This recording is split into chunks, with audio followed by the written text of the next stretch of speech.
میری اکلوتی اہلیہ ایک دن بازار سے شاپنگ کر کے تھکی ہاری گھر آئی۔ مجھے معلوم تھا کہ شام کے وقت وہ چائے پیتی ہے۔ میں نے ایک کپ گرم چائے بیڈ کے پاس رکھا تاکہ اسے بنانا نہ پڑے اور میسج کر دیا، اور پھر اپنے کام سے باہر چلا گیا۔ اہلیہ بہت خوش ہوئی اور کتنے ہی دن وہ مجھے میری پسند کے کھانے بنا کر دیتی، میرے نخرے اٹھاتی رہتی۔ اصل بات جو سمجھانی ہے وہ یہ کہ آپ کی اہلیہ بھی گھر میں محنت کرتی ہے، اس کی تعریف کیا کریں۔ ہفتے میں ایک دن اسے خود ناشتہ بنا کر دیں جس طرح وہ آپ کو بنا کر دیتی ہے۔ بس خرچہ دے کر سمجھنا کہ ہماری ذمہ داری پوری ہو گئی، یہ بات غلط ہے۔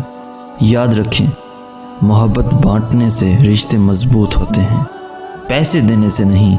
اور جو لوگ کنوارے ہیں وہ اپنی بہنوں اور اپنی ماں کا ہاتھ بٹایا کریں تاکہ شادی سے پہلے ہی پریکٹس ہو جائے۔